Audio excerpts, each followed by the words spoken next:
여러분, 이제 만나고 싶은 사람을 만나려고 할 때 우리에겐 아주 필수적인 정보가 필요하죠. 그게 뭘까요? 언제 어디서 만날 건가라는 겁니다. 그래서 우리 인간은 사실 시간과 공간 안에 존재할 수밖에 없죠. 우리 인간관계, 교제 또한 이 시간과 공간이 정해져 있어야 이루어질 수 있는 겁니다. 그래서 우리가 누군가를 간절히 만나고자 할 때 가장 중요한 정보 중에 하나는 어디에서, 어디를 가면 만날 수 있을까라는 거죠. 내가 정말 만나고 싶은 사람이 있고 간절히 그런 마음이 있을지라도 그 사람이 어디에 있는지, 어디에 사는지, 만날 장소, 그 주소지가 명확하지 않으면 이루어질 수가 없는 거죠. 불가능한 거죠. 고대 이스라엘 백성들에게도 이런 고민이 있었습니다. 그들은 영원토록 살아계시는 하나님을 신앙하는 백성들이었습니다. 그래서 아브라함의 하나님, 이삭의 하나님, 야곱의 하나님이 우리 하나님입니다. 하나님이 그렇게 영원히 동일하게 살아계신다는 거예요. 그런 믿음이 있었습니다. 근데 문제는 뭐냐 하면 하나님은 영원히 살아계셔서 온 우주 만물 가운데 역사하고 계시는데, 그런데 하나님이 동시에 보이지 않는 거예요. 그렇기 때문에 내가 믿는 하나님을 어디 가면 만날 수 있는가, 그 영적인 주소지를 알 수가 없었습니다. 그게 그들에게 있는 고민이고 숙제였습니다. 우리가 이제 수요 예배 때 사무엘상 말씀을 나누고 있는데, 출애굽 광야 시대를 지나서 이제 사사 시대가 들어서고 사사 시대가 한 300년 되는데, 그 수백 년을 지나오면서 사사 시대 말기 이스라엘의 영적인 상태를 핵심적으로 요약해서 주는 말씀이 있습니다. 그게 뭐냐면 그때에는 여호와의 말씀이 희귀하여 이상이 흔히 보이지 않았더라라는 겁니다. 이스라엘 모든 백성들이 다 자기 소견에 오른 대로 자기 욕심과 자기 뜻을 따라서 떠나고 하나님을 등지고 더 이상 하나님의 말씀을 들으려고 하지 않고 하나님을 찾지 않는, 만나려고도 하지 않는 그런 방황하는 시대였다라는 겁니다. 그렇게 오랜 영적인 방황의 시기를 지나고 이제 마침내 하나님께서는 하나님 당신을 만날 수 있는 공식적인 만남의 장소, 영적인 주소지를 주십니다. 그게 바로 오늘 우리가 함께 나눌 말씀입니다. 이스라엘에는요 7년이라는 긴 시간 동안 솔로몬을 앞장 세워서 온 백성들이 수고하고 온 힘과 정성을 모아서 성전을 완성합니다. 그리고 그 성전의 지성소에 하나님의 임재의 상징인 언약궤를 모시게 되죠. 그 위대한 감격스러운 순간에 솔로몬이 하나님께 이 성전 봉헌식을 올려드리면서 이 백성들 앞에서 하나님의 그 위대하심, 감사함으로 찬양을 하면서 시작하는 그 찬양의 고백, 그 시작이 바로 오늘 본문 1절과 2절입니다. 오늘 1절과 2절 말씀 우리 함께 봉독하도록 하겠습니다. 그때에 솔로몬이 이르되 여호와께서 캄캄한 데에 계시겠다 말씀하셨사오나 내가 주를 위하여 거하실 성전을 건축하였사오니 주께서 영원히 계실 처소로소이다 하고. 아멘. 솔로몬이 지금 뭐라고 말합니까? 여호와께서 캄캄한 데에 계시겠다 말씀하셨다라고 합니다. 하나님이 언제 그런 말 한 적 있어요? 아니, 하나님은 찬란히 빛나는 영광 가운데 그 밝고 빛나는 곳에 계셔야 되는 거 아닙니까? 하나님이 왜 이 캄캄한 데에 계신다고 말합니까? 하나님이 캄캄한 데 계시다라는 건 하나님이 뭔가 어두움 속에, 그 칠흑 같은 어두움 속에 숨어 계신다라는 뜻이 아닙니다. 본래 이 단어, 히브리어 단어의 뜻은 뭐냐 하면 두터운 구름 속에 거하신다라는 거예요. 두터운 구름 속에 하나님이 거하신다라는 뜻입니다. 출애굽기 19장을 보면 출애굽한 이스라엘 백성들이 시내 광야에 모여 있잖아요. 그때 모세가 십계명을 받기 위해서 시내산 꼭대기로 올라갑니다. 그때 하나님이 임재하시는데 빽빽한 구름 가운데 임재하셔서 말씀을 하십니다. 오늘 역대하 6장 바로 앞에 5장 13절 14절에 보면 이제 성전을 완성하고 지성소에 언약궤를 모셔두고 온 제사장들과 온 백성들이 일제히 하나님께 찬양을 올려드립니다. 그랬더니 성전 가득 구름이 가득 임하게 됩니다. 그 영광 가운데 이 제사장들이 감히 범접하지를 못해요. 성전으로 나아가지를 못해요. 여기서 캄캄하다는 표현이 바로 그겁니다. 하나님의 영광과 거룩함이 너무나 눈부시고 압도적이어서 죄인된 우리는 감히 똑바로 쳐다볼 수도 없고 범접할 수도 없는 거예요. 그러면 죽으니까. 그렇기 때문에 하나님께서는 이 빽빽하고 두텁고 캄캄한 구름으로 당신을 가리우시는 겁니다. 그리고 그 가운데 거하고 계시는 거예요. 바로 그 모습을 이렇게 표현한 겁니다. 우리가 빛나는 태양을 맨눈으로 바라볼 수 없잖아요. 그런 것처럼 하나님의 영광이 가득히 그 거룩하심이 임하고 계시는 장면입니다. 그러면 여러분, 이토록 위대하고 보이지 않는 하나님을 유한하고 연약한 우리는 어떻게 만날 수 있을까요? 어떻게 하나님께 다가갈 수 있을까요? 오늘 솔로몬의 찬양을 통해서 초월적인 하나님께서 친히 우리를 만나 주시기 위해서 선택하신 그 장소, 그 영적인 주소지, 은혜의 주소지가 무엇인지를 깨닫고 그 안에서 하나님을 만나는 감격을 회복하는 귀한 은혜의 시간 되시기를 간절히 축복합니다. 첫 번째로, 하나님께서, 보이지 않는 거룩하신 하나님께서는 우리를 만나시기 위한 특별한 장소를 선택하셨습니다. 하나님이 우리를 만나시기 위해서 특별한 장소를 선택하셨습니다. 오늘 본문 5절과 6절, 길어서 읽지는 못하겠지만 여러분 성경 5절, 6절을 보시면 거기 이렇게 말씀합니다. 하나님께서는 출애굽 이후 수백 년 동안 당신의 이름을 둘 공식적인 장소를 지정하지 않으셨어요. 당신의 이름을 둔다는 것은 곧 하나님의 존재가 그곳에 현현하신다는 것, 거하신다는 것을 의미하죠. 가나안 땅에 들어가서 실로라는 지역에 성막을 세우게 됩니다. 그렇지만 그것도 역시 공식적인 하나님이 거하시는 장소가 아니고 영원히 거하실 장소는 아니었습니다. 하나님은 늘 이동하고 옮겨 다니는 장막, 성막 가운데 거하셨습니다. 마치 광야에서 나그네처럼 이리저리 정처 없이 떠도는 이스라엘 백성들, 그들과 함께 거하셨습니다. 그러나 이제 하나님께서는 그 땅에 수많은 도시들이 있지만 그 가운데서도 예루살렘을 당신의 이름을 영원히 둘 특별한 장소로 선택하셨다라고 선포하고 있습니다. 예전에 집집마다 대문에 뭐가 붙어 있잖아요. 그 집 주인 이름이 딱 명패가 붙어 있잖아요. 그런 것처럼 하나님께서는 이제 내가 여기 거할 거야 라고 당신의 이름을 거기에 딱 두신 겁니다. 그런데 왜 하필 예루살렘일까요? 우리가 생각하기엔 당연히 예루살렘이지.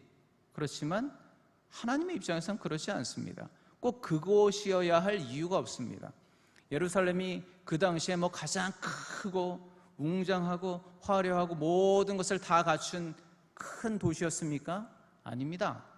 그럴 거라면 차라리 수백 년 전에 그 애굽 땅에 살 때, 우리가 피라미드 그런 거 보면 얼마나 대단해요. 불가사의라고 하잖아요.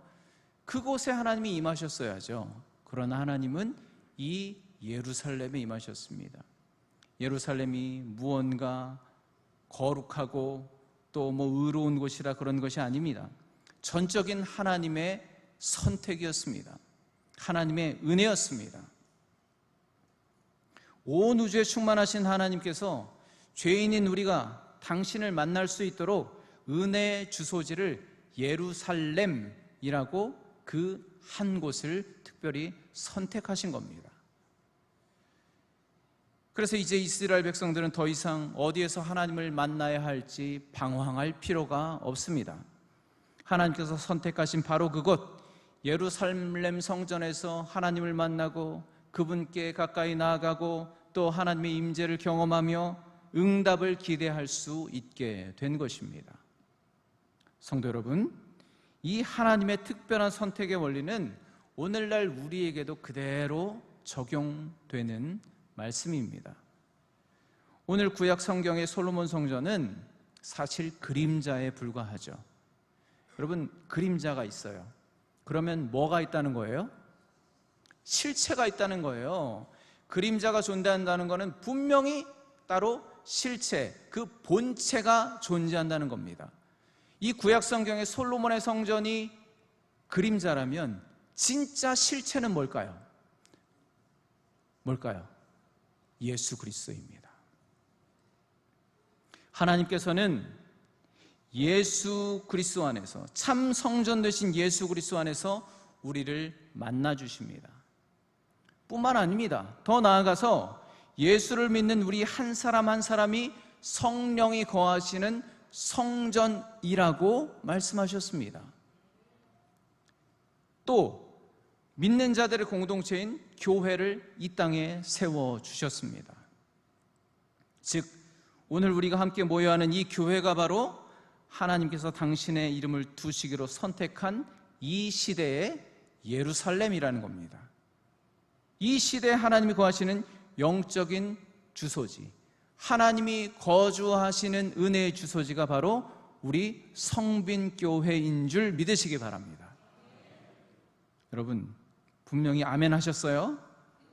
그러면 우리 스스로 질문을 해봐야 됩니다. 무슨 질문을 해봐야 될까요? 우리 믿는 자들이 모인, 성전된 우리가 모인 이 우리 성빈교회가 하나님이 거하시는 영적 주소지라면 그런 질문을 해봐야 돼요. 과연 우리 성빈교회는 이 지역사회에서 길을 잃고 방황하고 있는 영혼들이 하나님을 만날 수 있는 분명한 영적 주소지가 맞는가? 예수 그리스도라는 분명한 명패가 붙어 있는가? 그걸 질문해 봐야 됩니다. 성빈교회 하면 누구의 이름이 떠오르는가? 사람들이 절망 속에서 희망을 찾고 있는 이 시대 가운데 저 성빈교회 가면은 하나님을 만날 수 있다라는 소문이 이 지역사회 가운데 퍼져 있는가? 저기 가면 하나님 만날 수 있다, 그런 이야기가 우리에게도 들려지는가? 힘겹고 고단한 외로운 삶 가운데 내가 속한 구역 모임에 가면 다시 힘을 얻고 회복되어질 수 있다라는 그 소망이 여러분 한 사람 한 사람에게 있는가? 질문해 봐야 됩니다. 그리고 답은 역시 우리 교회, 우리 구역, 우리 가정밖에 없구나라는 답을 얻을 수 있어야 합니다. 그게 아멘 되어져야 할 줄로 믿으시기 바랍니다. 여러분, 하나님이 이곳을 선택하셨음을 기억하시기 바랍니다. 그래서 우리 자신과 우리 교회와 우리 구역을 거룩한 성전으로 구별하여서 세상에 하나님의 임재를 분명히 드러내는 은혜의 주소지가 되기를 우리 주님의 이름으로 간절히 축원합니다. 아멘. 두 번째, 하나님께서는 우리를 만나주실 특별한 장소를 선택하셨을 뿐만 아니라 특별한 사람을 선택하셨습니다. 오늘 5절, 6절 말씀, 5절 말씀 끝부분에 보면 이런 말씀이 있습니다. 내 백성 이스라엘의 주권자가 될 사람을 아무도 택하지 아니하였더니, 6절 끝에 보면 또 다윗을 택하여 내 백성 이스라엘을 다스리게 하였노라 하신지라. 하나님께서는 사사시대 그 영적으로 방황하고 혼란스럽던 그 시대 속에서 수많은 사람들 가운데 베들레헴 이름 없는 가문에 또 이름 없는 목동 다윗을 당신의 백성을 다스릴, 당신의 백성을 맡길 왕으로 선택하셨습니다. 여러분, 다윗이 다른 형제들보다 더 뛰어나서 의로워서 선택하셨을까요? 아닙니다. 다윗은 그런 인물이 아닙니다. 다윗은 오히려 가족들의 관심 속에도 없었던 아들이었어요. 내놓은 아들입니다. 있으나 마나한 존재였습니다. 그러나 하나님께서는 주권적으로 다윗을 선택하시고 그를 통해서 당신의 백성 이스라엘을 통치하게 하시고 또 그를 통하여 메시아가 오실 거룩한 왕의 계보를 시작하십니다. 여러분, 하나님께서 우리를 구원하시는 것은 단순히 죄에서 건져내시는 데에만 있는 게 아니에요. 그것으로 하나님은 만족하시지 않습니다. 그건 시작일 뿐이에요. 하나님은 우리를 선택하셔서 당신의 위대한 구원의 역사에 동참하는 분명한 목적이 있는 삶으로 우리를 이끌어가고 계십니다. 여러분, 하나님이 이끌어가시는 대로 순종하며 나아갔으면 좋겠어요. 나 구원받았다, 죄에서 건진받았다, 거기에 멈춰 있으면 안 된다는 겁니다. 하나님께서는 분명한 목적을 가지고 우리를 그곳을 향하여 이끌고 가신다는 겁니다. 하나님의 부르심에는 후회하심이 없는 줄 믿으시기 바랍니다. 세상에서는 어떨지 몰라요. 세상에서는 우리가 있으나 마나한 다윗과 같은 존재일지 모릅니다. 그러나 하나님의 부르심 안에서는 우리는 결코 그런 존재가 아닙니다. 하나님께서는 그 가정에서조차 있으나 마나한 존재였던 어린 목동 다윗을 선택하셔서 하나님의 분명하신 그 목적을 이루시는 큰 종으로 세우시고 그를 통해서 장차 온 인류를 구원하실 메시아가 오게 하셨다는 것을 기억하시기 바랍니다. 여러분, 우리는 있으나 마나한 존재가 아니라 하나님께서는 우리에게 당신의 뜻을 이룰 분명한 목적을 가지고 계시다는 것을 믿으실 수 있기를 간절히 축복합니다. 이 놀라운 부르심을 기억하며 내게 주신 삶의 자리에서 하나님이 선택하시고 부르신 뜻이 무엇인가, 그 목적을 따라서 그 뜻을 이루어가는 이 시대 다윗과 같은 삶을 살아내시기를 우리 주님의 이름으로 간절히 축복합니다. 아멘. 마지막입니다. 이제 마침내 솔로몬은 이렇게 하나님이 우리를 만나실 장소와 또 특별한 사람을 선택하신 것, 이 모든 것이 신실하신 하나님의 약속의 성취임을 모든 백성들 앞에서 담대하게 선포합니다. 이 모든 선택하심이 하나님의 약속의 성취였다는 거예요. 오늘 4절 말씀을 우리 함께 봉독하겠습니다. 4절입니다. 왕이 이르되 이스라엘 하나님 여호와를 그의 입으로 내 아버지 다윗에게 말씀하신 것을 이제 그의 손으로 이루셨도다 이르시기를. 아멘.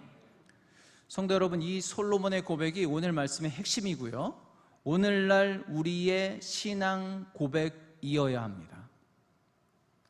성전 건축은요, 이스라엘 역사상 정말 위대한 업적입니다. 그 엄청난 대단한 다윗도 하지 못한 걸 솔로몬이 이루어낸 거예요. 얼마나 대단합니까? 그런데 여러분, 솔로몬은 조금 더 자신의 지혜나 노력이나 공로, 그걸 드러내지 않습니다.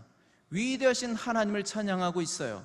철저히 자신은 지워버리고 오직 하나님의 신실하심만을 높여 찬양하고 있습니다.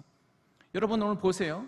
솔로몬이 백성들 앞에서 뭐라고 고백하나요? 하나님께서 내 아버지 다윗에게 입으로 약속하신 바를 내 아버지도 끝내 이루지 못했습니다. 그러나 아들인 내가 내 손으로 이뤘습니다. 그렇게 자랑하고 있습니까? 아닙니다. 뭐라고 지금 고백하고 있습니까? 여호와께서 그의 입으로 내 아버지 다윗에게 말씀하신 것을 이제 하나님의 손으로 친히 이루셨도다 라고 고백하고 있습니다. 약속을 주신 분도 하나님이시고 그 약속을 성취하시는 분도 하나님 그분이시라는 거예요.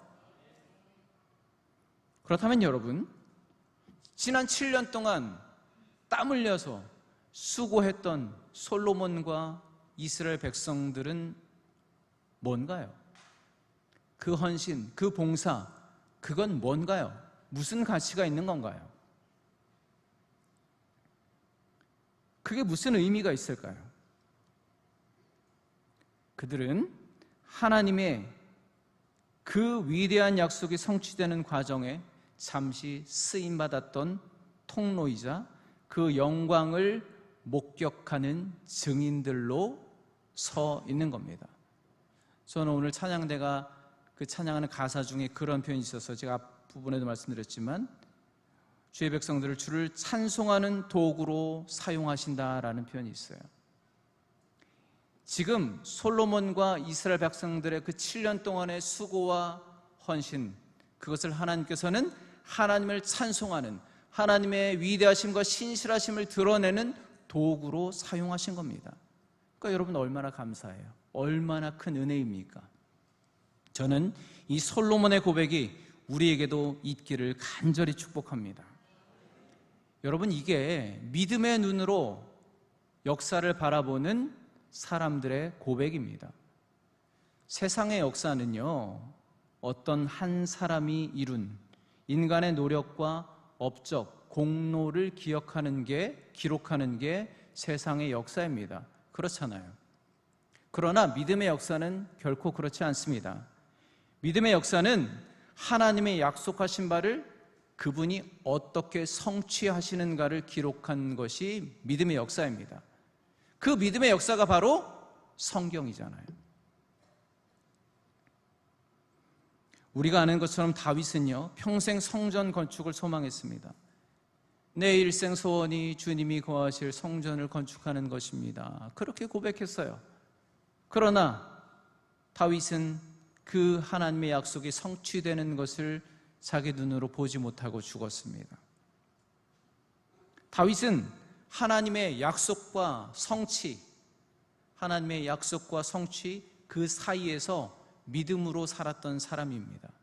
하나님의 약속은 분명한데 그것을 성취하시는 것은 보지 못한 채 믿음으로 살았다는 거예요. 그 사이를.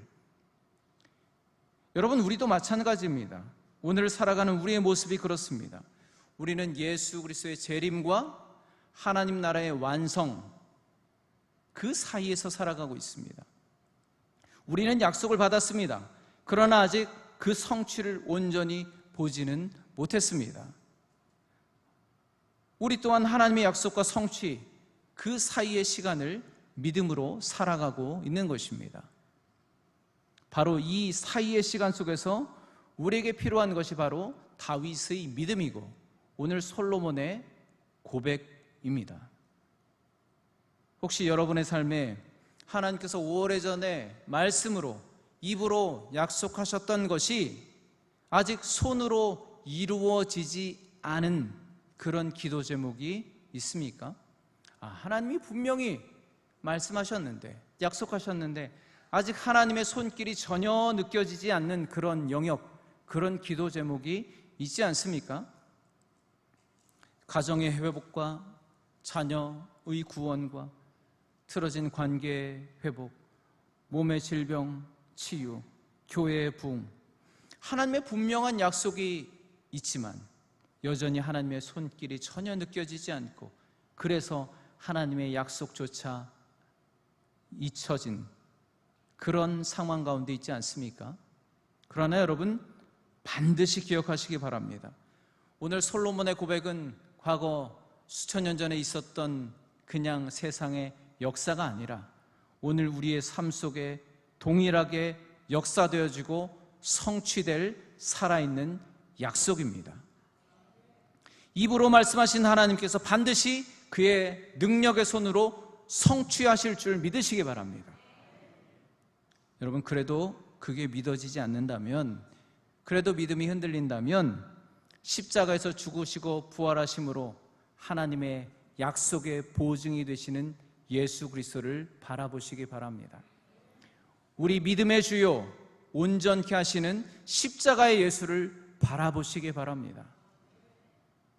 그렇게 변치 않는 하나님의 약속을 굳게 붙들고 살아갈 때 마침내 우리 각자의 삶 속에서, 우리의 가정에서, 우리의 구역, 소그룹 공동체 가운데서 여호와께서 입으로 말씀하신 바를 하나님의 능력의 손으로 이루셨다라는 고백이 담대하게 선포되고 찬양하게 되는 그 영광의 날이 오게 될 줄 믿으시기 바랍니다. 성도 여러분, 이제 우리는 더 이상 돌로 만든 건축물, 콘크리트와 철골로 이루어진 건축물을 통해서 하나님을 만나는 것이 아닙니다. 친히 참 성전 되시는 살아계시는 성전 예수 그리스도 안에서 하나님을 만날 수 있습니다. 또한 택하고 부르신 우리 한 사람 한 사람이 성전이 되었고 우리의 모인 이곳이 하나님의 이름을 두신 이 시대의 예루살렘, 하나님이 거하시는 영적 주소지가 된 줄 믿으시기 바랍니다. 그러나 여러분 기억하시기 바랍니다. 이 성전 건축은 결코 우리의 손으로 완성할 수 있는 것이 아닙니다. 솔로몬처럼 이스라엘 백성들처럼 7년의 오랜 시간 동안 내가 이 교회를 위해서, 이 성전을 위해서 수고하고 땀 흘리고 노력했다고 그것으로 완성할 수 있는 것이 아닙니다. 입으로 약속하신 하나님께서 친히 그분의 능력의 손으로 완성하십니다. 제가 이런 글귀를 읽었습니다. 내 영혼 최후의 배치 마땅히 그곳이어야 한다. 내 영혼 최후의 배치는 마땅히 그곳이어야 한다. 어디서 본 걸까요? 내 영혼 최후의 자리 마땅히 그곳이어야 한다. 우리 교회 시인 장로님이 계시는데 그 장로님이 쓰신 식구 중에 한 부분입니다. 내 영혼 그 자리, 최후의 자리 마땅히 그곳이어야 한다. 여러분, 우리 영혼이 마땅히 있어야 할 최후의 자리, 절대적인 그 자리, 그곳이 어디입니까? 예수 그리스도여야 합니다. 또 우리를 그분을 믿는 성도로, 또 하나님의 영이신 성령이 거하시는 성전으로 삼으시고 모이게 하신 바로 이 교회, 이 예배의 자리, 우리 구역과 가정 공동체여야 할 줄로 믿습니다. 그래서 마침내 우리의 삶이 끝나는 날, 그리고 주님이 다시 오시는 그날에 우리의 인생을 돌아보며 하나님, 제 인생 저의 수고와 노력과 업적이었습니다. 그런 바벨탑과 같은 눈에 보이는 것들을 자랑하는 것이 아니라 여호와께서 입으로 말씀하신 것을 이제 하나님의 손으로 이루셨습니다. 그것이 우리 교회이고 저의 인생이고 우리 가정입니다. 그렇게 영광스럽게 하나님의 은혜를 고백할 수 있는 우리 교회 성도 여러분들 되시기를 우리 주님의 이름으로 간절히 축원합니다. 아멘.